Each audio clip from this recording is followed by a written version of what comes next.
Assalamualaikum warahmatullahi wabarakatuh, Sobat 028. Selamat datang di Serawung Siaran Anti Suwung KPPN Surakarta.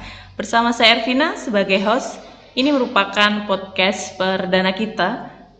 Pada kali ini kita akan membahas terkait dengan pembiayaan ultramikro. Tentunya bersama kita sudah hadir dua narasumber yang handal ya. Ada Kepala Seksi KPPN Surakarta, yaitu Pak Iswan. Selamat siang Pak Iswan. Selamat siang Mbak Vin. Iya, apa kabarnya hari ini Pak? Alhamdulillah sehat. Iya, alhamdulillah. Iya. Kemudian ada dari PT Pegadaian Area Surakarta, ada Pak Sony. Selamat siang Pak Sony. Selamat siang, Mbak. Sehat nggih Pak nggih? Alhamdulillah sehat, Mbak. Iya, akhir-akhir ini karena masa pancaroba ini ya Pak ya. Jadi hawanya kadang panas, kadang dingin gitu ya Pak ya. Jadi kita harus selalu menjaga kesehatan tentunya. Jadi kesempatan kali ini kita akan ngobrol-ngobrol ini Pak terkait dengan pembiayaan ultramikro. Biasanya kita menyebutnya pembiayaan UMI Pak. Saya tuh masih agak bingung ya Pak ya. Mungkin teman-teman dari KPPN ataupun para Sobat 028 ini masih bertanya-tanya sebenarnya pembiayaan UMI itu apa Pak? Setahu saya kan hanya kayak pinjaman ataupun pembiayaan untuk para pelaku usaha. Nah, secara detail itu bagaimana Pak Iswan? Bisa dijelaskan? Terima kasih Mbak Ivin ya. Iya. Jadi UMI itu merupakan pembiayaan UMI itu adalah program pemerintah yang menyediakan fasilitas pembiayaan bagi warga negara Indonesia yang memiliki usaha ultramikro yang belum dapat mengakses program pembiayaan dari perbankan. Karena biasanya pelaku usaha ultramikro itu tidak memiliki aset tetap untuk dijadikan agunan ke bank. Maka pemerintah membantu dengan pembiayaan yang mudah dan cepat. Oh gitu ya. Berarti intinya di sini kalau nggak punya KTP itu nggak bisa pinjem pembiayaan UMI gitu ya Pak ya. Jadi salah satu syarat utama adalah WNI dan juga memiliki NIK secara elektronik, yaitu KTP elektronik itu sendiri nggih. Kemudian yang masih saya bingungkan itu karakteristik usaha mikro itu seperti apa Pak? Untuk karakteristik usaha ultramikro itu pertama ya belum memiliki legalitas usaha seperti NIB, NPWP, dan sertifikat produk seperti PIRT, BPOM, dan sertifikat halal dari MUI. Sebagian besar dijalankan oleh individu dan tidak melibatkan banyak tenaga kerja. Jenis komoditi maupun barang yang ada pada usahanya tidak tetap atau bisa berganti sewaktu-waktu. Tempat menjalankan usahanya bisa berpindah-pindah sewaktu-waktu usahanya belum menerapkan administrasi. Bahkan keuangan pribadi dan keuangan usaha masih disatukan. Jadi nggak ketahuan mana modal, mana uang pribadi. Belum bisa atau mengalami kesulitan dalam mengakses pembiayaan dari perbankan. Ya seperti dikenal dengan istilah non-bankable gitu. Oh gitu ya Pak ya. Jadi ultramikro ini lebih ke perorangan gitu ya Pak ya, dalam skala kecil ya. Kemudian di tetangga saya itu ada yang penjual cilok, kemudian pedagang sayur keliling, ada yang jasa laundry. Itu berarti termasuk ya Pak ya untuk usaha mikro itu ya Pak? Iya benar-benar. Oh berarti mereka juga bisa mengembangkan usahanya dari peminjaman di UMI ini ya Pak ya. Kemudian mekanisme ini Pak, kita masuk ke mekanisme penyalurannya itu seperti apa Pak? Ya, untuk pembiayaan UMI disalurkan oleh Badan Layanan untuk Pusat Investasi Pemerintah atau BLPIP melalui Lembaga Keuangan Bukan Bank atau LKPB. LKPB yang dapat menjadi penyalur UMI harus memenuhi kriteria yang pertama, berpengalaman dalam pembiayaan UMKM, sehat dan berkinerja baik, terkoneksi dengan sistem informasi kredit program atau SIKP UMI, ya. Dan terdapat dua mekanisme penyaluran UMI yang dapat dipilih oleh penyalur, yaitu yang pertama, pola langsung. Penyalur langsung menyalurkan pembiayaan ke debitur, contohnya Pegadaian seperti tempatnya Pak Sony ini. Oh, iya. Dan juga PNM atau penanaman modal madani. Kemudian yang kedua, pola tidak langsung. Penyalur menyalurkan pembiayaan melalui lembaga linkage atau seperti koperasi dan LKM atau lembaga keuangan masyarakat. Oh iya, mumpung ada dari Pegadaian ini Pak, kita konfirmasikan ini, benar ya Pak ya, PT Pegadaian ini sebagai penyalur UMI ya Pak ya? Oh iya, ini sejak kapan Pak Pegadaian menjadi penyalur UMI nih Pak? Barangkali bisa dijelaskan, monggo. Kalau di kami, kebetulan untuk penyaluran UMI itu baru dimulai tahun 2017. Oke, tepatnya di akhir bulan Juli kita diberikan perintah untuk mulai menyalurkan UMI. Oke. Penyaluran UMI ini memang dikhususkan untuk membantu usaha kecil mikro ya, usaha mikro, super mikro, karena pinjamannya yang antara maksimal 1 sampai 10 juta. Kemudian seperti yang diterangkan Pak Iswan tadi memang ditujukan untuk para pelaku usaha yang belum mempunyai akses ke perbankan. Oh gitu. Kemudian untuk perjalanannya menjadi penyalur ini Pak, setelah tahun 2017 kemudian 2018 itu sistem penyalurannya masih sama ya Pak ya? Oh ya, kalau sistem penyalurannya sama, memang karena untuk jumlah omset yang kita salurkan pada awal 2017 karena kita startnya baru semester kedua, kita baru berhasil mencairkan sebesar 4 miliar. 4 miliar, kemudian di tahun berikutnya sudah bisa naik ke 8 miliar, kemudian turun lagi saat COVID, yaitu begitu COVID kan semua begitu terkena imbasnya ya, begitu salah satu usaha ditutup, yang lainnya terkena imbas. Kita saat COVID hanya bisa menyalurkan sekitar 5M, kemudian setelah tahun berikutnya mulai membaik, kita bisa naik lagi ke 10M, kemudian 11M, terakhir ini kemarin sampai akhir Juli kemarin kita sudah menyalurkan 17M. Oh, sudah banyak sekali ya Pak ya. Kemudian untuk skema pembiayaan UMI di PT Pegadaian ini seperti apa Pak? Kalau untuk pembiayaannya, kita memang karena ditujukan untuk pelaku UKM mikro, tentunya kita berusaha untuk memberikan hal yang sifatnya lebih ringan. Jadi untuk pinjamannya kita biarpun 1 juta sampai 10 juta, kita beri jangka waktu modelnya angsuran, jadi bisa mereka pilih dari setahun, 18 bulan, 24 bulan sampai maksimal 36 bulan. Okay. Dan ada lagi jika mereka memang memiliki kemampuan, misalnya ada sifatnya sementara, misalnya kita anggap kalau di pinjaman di luar mungkin ada sistemnya musiman ya. Ya, kita ada namanya pinjaman UMI fleksi, jadi untuk sekali bayar 3 bulan, 4 bulan atau 6 bulan sekali bayar boleh, tergantung dari mereka. Misalnya kalau kebanyakan itu usaha dadakan ya, usaha dadakan misalnya seperti Idul Adha, Idul Kurban ini kan biasanya jual kambing misalnya kan, seperti itu kan, usaha dadakan, nanti 2 bulan 1 bulan ke depan sudah balik semua, itu bisa pakai yang pinjaman fleksi. Oh gitu, jadi pilihan untuk produknya itu macam-macam gitu ya Pak ya, jadi per bulan mau angsuran berapa bulan itu sudah bisa memilih ya debitur istilahnya ya. Iya Pak.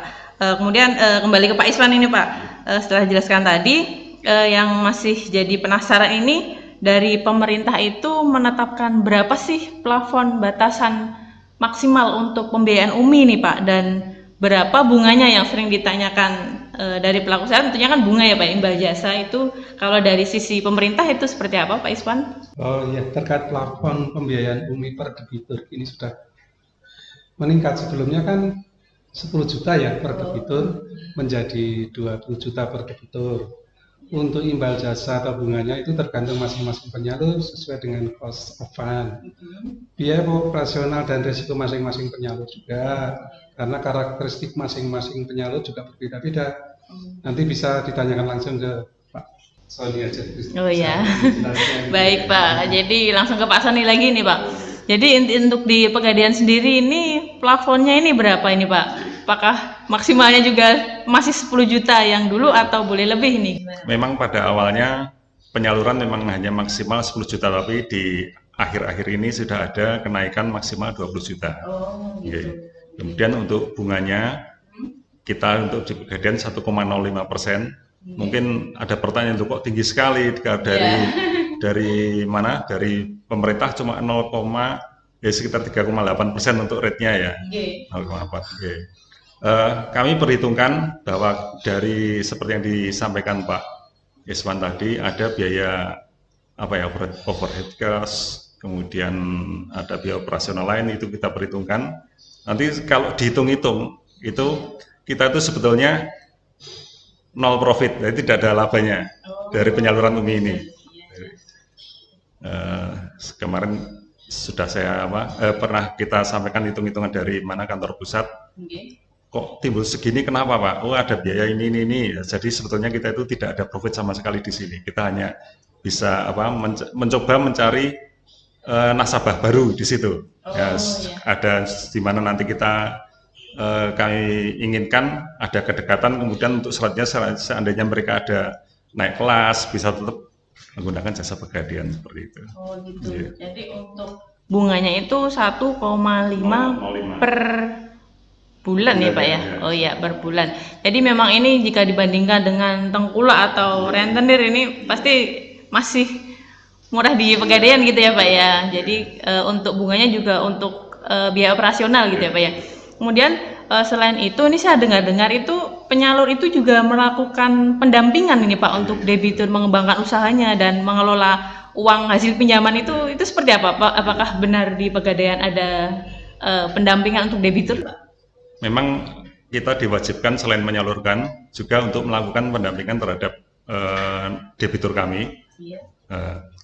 Pendampingan ini dimaksudkan agar uang yang dipergunakan, dana yang mereka terima bisa dipergunakan sesuai dengan tujuan awal. Jadi di samping ada kunjungan dari petugas kami perorangan on the spot ke masing-masing debitur, kemudian kita juga ada semacam pelatihan. Jadi kita undang mereka bersama-sama, kita kumpulkan. Kalau dari kita kewajibannya minimal 4 kali dilaksanakan untuk tiap-tiap cabang. Tiap-tiap cabang Pegadaian melakukan minimal 4 kali pendampingan dengan cara dikumpulkan jadi satu. Kemudian kita memanggil pemateri dari luar yang lebih mumpuni lah, lebih tahu baik dari akademis maupun praktisi usaha, biar mereka bisa menularkan ilmunya, kesuksesannya, dan mereka pun juga bisa termotivasi untuk berkembang. Oh iya, jadi dengan bunga 1,5% ini sebenarnya manfaatnya itu jauh lebih 1,05 ya, mohon maaf. Ya 1% lah. 1% lah istilahnya, jadi lebih ringan ya istilahnya. 1,05 ini lebih bermanfaat gitu ya Pak, karena nantinya juga pelaku usaha mikro ini bisa berkembang dengan bantuan pendampingan dari PT Pegadaian ini ya Pak ya. Kemudian untuk agunan ini Pak, mungkin kan orang jika mau peminjam itu pasti ada agunannya enggak? Kalau di PT Pegadaian itu seperti apa Pak? Kalau di Pegadaian memang saat ini tetap kita pergunakan jaminan, yaitu jaminannya BPKB. Oh iya BPKB kendaraan yang kita syaratkan tahunnya pun yang tahun berapapun boleh lah. Yang penting masih ada nilainya sebagai pengikat, pengikat saja. Soalnya kan melihat pada umumnya masyarakat kita kan seandainya tidak ada pengikat kan nanti kurang seperti kejadian seperti kredit kelompok seperti dulu. Dianggap hanya sebagai bantuan sehingga mereka tidak ada keinginan atau kemauan untuk mengembalikan Jangan sampai terjadi seperti itu lagi. Jadi memang kadang masih berpikirnya ini merupakan bantuan pemerintah gitu ya Pak. Padahal di sini program UMI ini bukan bantuan sosial, tapi ini merupakan pembiayaan dari pusat, khususnya BLUPIP ini untuk membantu mengembangkan usaha. Jadi tetap harus mengangsur istilahnya Pak ya, tetap harus ada kewajiban untuk mengembalikannya. Tapi di sini kan kuncinya mudah dan cepat ya Pak ya kalau di Pegadaian ya. Biasanya berapa hari Pak kira-kira? Biasanya pencairannya. Memang kita dibatasi maksimal 3 hari harus sudah cair. Oh gitu, cepat ya Pak ya. Jadi seandainya hari ini berkas masuk, kita survei, seandainya pagi survei ACC, siang bisa kita cairkan. Oh, berarti cepat, memang benar mudah dan cepat ya Pak ya. Ya, kemudian dari PT Pegadaian Cabang Surakarta ini sudah menyalurkan ke berapa debitur ini Pak di area Surakarta? Kalau untuk saat ini itu yang masih aktif ya, debitur aktif itu sekitar 3.200-an. Oh, itu tahun ini atau dari tahun? Dari tahun, kalau kan sebagian mulai dari itu 2017 kan sudah ada yang lunas. Oh gitu kan. iya, Ya. benar. Berarti ini yang masih yang aktif, ya? ada Oh, sampai ada 3 ribuan itu ya Pak Iya. ya? Oh iya. Kemudian untuk PT Pegadaian sendiri dari pusat ada target nggak sih Pak? Target berapa debitur harus menyalurkan dari PT Pegadaian gitu Pak? Kalau untuk debiturnya ada, tapi kita lebih mengutamakan pencapaian untuk pinjamannya. Oh, Oke. nominalnya Ya, gitu ya nominalnya. istilahnya ya. Kalau untuk tahun ini kita memang ditargetkan sebesar 25, ya sekitar 25 M. Iya. Oke. Itu sudah tercapai? Kalau hingga kemarin Oke. per akhir Juli sudah tercapai 17, dan untuk perkiraan kami November nanti kita sudah Mudah tercapai disalurkan gitu ya lagi. Pak? Oh iya, berarti sedikit lagi itu Iya. tercapai targetnya. Terus untuk target per tahun itu mengalami penaikan gitu nggak sih Pak? Ya betul Pak, dari target biasanya ada kenaikan sekitar 15-20% dari per tahunnya. Oh, Oke, berarti ada meningkat setiap terus itu ya minggu Pak ada ya? peningkatan. Oh iya. Kemudian ini Pak, kendala yang dihadapi dari PT Pegadaian apa Pak? Karena kan pembiayaan UMI mencari debiturnya mungkin agak susah juga ya Pak. Jadi kan banyak juga dari penyalur lain, kemudian ada dari Tengkulak Ijon juga yang menawarkan, kemudian ada pihak bank juga yang mempunyai program yang mirip. Nah ini adakah kendala dalam penyaluran ini Pak? Kalau kendalanya selalu ada Pak, dimanapun ada. Iya. Yaitu pertama misalnya tempat tinggal nasabah. Kalau kita mensyaratkan memang nasabah punya tempat tinggal tetap. Iya. Ya, itu kan kadang-kadang kalau kita temui memang mereka berjualan meskipun tempat usahanya tidak menetap, bisa berkeliling, tapi tempat tinggalnya harus tetap. Oh. Nah, supaya nanti kita survei sewaktu-waktu disurvei dari audit dari tim kami maupun dari eksternal dari BPK misalnya, Iya. ya, mereka bisa mengetahui bahwa ini penyalurannya memang pada orang yang tepat. Oh, Ya, gitu. bukan kredit fiktif kan. Kalau Iya. misalnya disurvei on the spot orangnya berpindah dan ditemui malah nanti jadi masalah. Iya. Dikira malah kredit fiktif nanti. Iya. Ya. Kemudian usaha lainnya kendala lainnya misalnya dari pihak debitur, calon debitur kami itu Oke. tidak mau mengurus surat-surat persyaratan. Kita dari syarat kami sebetulnya mudah, hanya fotokopi KTP, fotokopi KK, kartu nikah, ya, fotokopi BPKB kalau untuk jaminan kendaraan. Kemudian ada surat keterangan usaha. Nah, surat keterangan usaha ini sebetulnya kan kita mensyaratkan hanya dari RT saja. Iya. Bukan harus punya izin usaha mikro dari kecamatan atau dari kabupaten kota Madya, enggak, hanya dari RT saja. Mereka kadang-kadang tidak mau mengurus, Nggak mau ngurus kendalanya gitu ya. atau mereka ada yang malu untuk disurvei. Oh, iya. Ada yang malu seperti itu. Kemudian ada lagi kendalanya mengenai waktu pencairan. Mereka kan kalau yang di pasar kan biasanya kalau untuk bank detail kan begitu pinjam uang langsung dikasih. Oh iya. Kalau kita kan ada survei perlu waktu lah, mereka enggak maunya begitu pinjam harus ada uang ya. Ya itu repot kendalanya di situ. Saat itu juga pengennya gitu ya Pak ya. Iya, kendalanya seperti itu. Oh iya. Kemudian ini Pak, dari tadi kan sudah ada pendampingan gitu ya Pak. Kemudian saat pendampingan tuh ada kendala nggak Pak? Untuk pendampingannya? Ya, memang untuk pendampingan kan salah satu modul untuk pendampingan kami kan ada mengenai motivasi dan perencanaan usaha dan ada pengelolaan keuangan ya. Iya. Ya biasanya seperti yang disampaikan Pak Iswan tadi, kendalanya di pengelolaan keuangan. Iya. Karena mereka usahanya kecil, usaha keluarga, jadi tidak ada pemisahan antara mana untuk usaha, mana untuk keperluan keluarga. Iya. Kemudian disampaikan kalau di pemateri kami biasanya menyampaikan itu berapa persen yang untuk modal, berapa persen untuk keluarga, profitnya berapa lagi untuk misalnya kalau yang sewa tempat itu berapa yang harus disisihkan. Nah, mereka kadang-kadang tidak hanya saat diberikan modul, oh ya seperti itu, tapi begitu kita datang ke tempat lagi mereka belum melaksanakan, belum bisa. Oh iya, benar-benar Pak. Kemudian dari pendampingan itu sebenarnya bermanfaat nggak sih Pak? Omset mereka apakah bisa naik gitu Pak? Apakah bisa berdampak positif untuk para debitur itu seperti apa Pak? Memang kalau yang benar-benar bisa menerapkan Ya. itu memang ada kenaikan, Mbak. Oh, Mereka mulai tertata. Misalnya iya, kalau iya. yang apa mulai berjualan lewat toko apa ya, toko Online digital ya, ya, iya, online. Nah, itu platform mereka online kan, gitu ya. mereka bisa berkembang karena saat ini kan zamannya sudah zaman digital ya. Iya, betul, Kalau Pak. yang sudah tidak mau berkembang, tidak mau berubah, hanya mengandalkan lingkungannya aja ya, Iya. stagnan aja perkembangannya. Iya, enggak. iya, betul. Iya. Oh iya, Pak.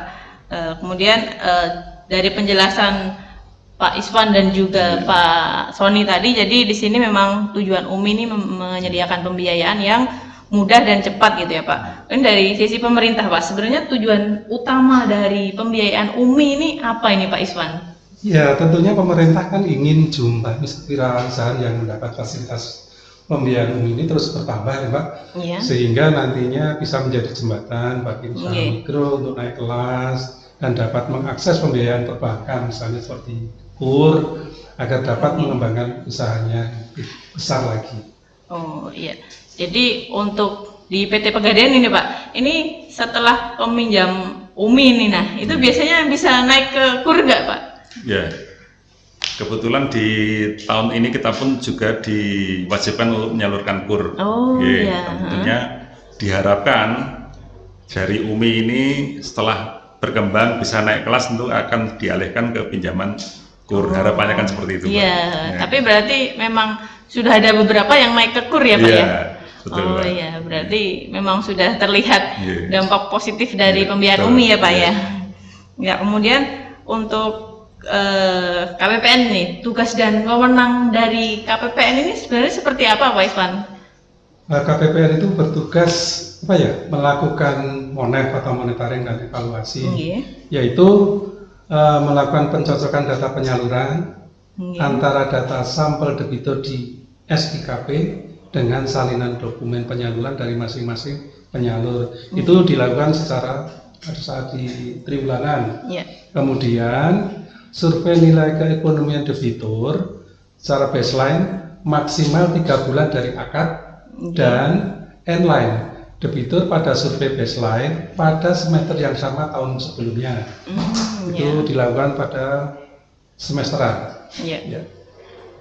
Oh iya, jadi di sini KPPN ini melakukan monitoring dan evaluasi atas pelaksanaan pembiayaan UMI gitu ya Pak ya. Iya. Jadi tentunya KPPN juga akan meminta data untuk pencocokannya melalui penyalur gitu ya Pak ya. Jadi di sini antara penyalur dan juga KPPN saling berkoordinasi. Kemudian untuk nilai saat survei nilai keekonomian ini yang disurvei biasanya apa saja ini Pak? Untuk survei nilai keekonomian dilakukan terhadap unsur yaitu nilai keekonomian pribadi, Ya. nilai keekonomian usaha, dan nilai keuangan inklusif. Oh iya. Monef ini juga bertujuan untuk mengukur dampak pembiayaan ini terhadap debitur. Oh iya. Jadi setelah adanya pembiayaan UMI ini KPPN melakukan monefnya antara saat awal mendapatkan pinjaman seperti apa, kemudian setelah mendapatkan pinjaman ini seperti apa, apakah berdampak dan bermanfaat buat debitur atau tidak gitu ya Pak ya. Oh iya. Sangat menarik sekali ini Pak. Ilmu yang bermanfaat tentunya untuk para sobat KPPN 028 nih Pak. Kemudian ke depan harapannya ini dari PT Pegadaian Pak, ini harapannya ke depan terkait penyaluran pembiayaan UMI ini seperti apa nantinya Pak? Ya, kalau dari kita tentunya Pegadaian itu mengharapkan lebih banyak lagi yang bisa menjadi debitur kami, lebih banyak lagi modal kerja yang bisa kita salurkan, kemudian kita bisa layani, bisa kita bantu untuk menaikkan kelas mereka. Itu kemudian yang lain lagi tentunya dari kredit debitur UMI yang bisa sudah naik kelas tentunya tetap menjadi setia pada Pegadaian, tentunya kan seperti itu kan harapannya. Ada keterikatan, loyalitas, kemudian sehingga juga membantu kami untuk meningkatkan kinerja kami. Iya. Kemudian dari KPPN ini Pak, harapan ke depan ini bagaimana Pak terkait pembiayaan UMI ini Pak? Jadi pada dasarnya untuk harapan itu intinya sejalan ya, inline dengan apa ya, program pemerintah intinya. Iya. Jadi supaya masyarakat itu lebih terdidik, masyarakat usaha utamanya ya. Iya.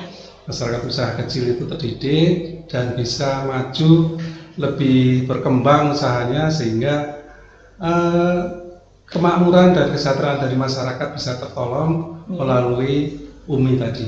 Oh iya, ya sangat jelas ini Pak. Jadi teman-teman KPPN 028, jadi memang pemerintah ini memiliki program yang sangat bagus ya terkait dengan pembiayaan UMI ini untuk para pelaku usaha mikro. Jadi pembiayaan UMI ini disalurkan oleh lembaga keuangan bukan bank yang sudah dijelaskan Pak Iswan tadi, tentunya melalui penyalur, contohnya PT Pegadaian ini. Jadi harapan pemerintah tentunya ingin para pelaku usaha mikro ini dapat mengembangkan usahanya ke depan ya Pak ya. Apalagi di masa pandemi seperti ini biar bisa bertahan kemudian mengembangkan usahanya. Kemudian untuk sisi KPPN di sini mempunyai tugas untuk melakukan monitoring dan evaluasi agar nantinya pembiayaan UMI ini dapat bermanfaat dan berdampak positif ke depan gitu ya Pak ya. Terima kasih sekali lagi untuk Pak Iswan dan juga Pak Sony sudah berkenan hadir di podcast kita, dan kami mengucapkan terima kasih juga para pendengar podcast KPPN Surakarta ini. Mohon maaf apabila ada salah-salah kata. Sampai jumpa di episode Serawung KPPN Surakarta berikutnya. Assalamualaikum warahmatullahi wabarakatuh.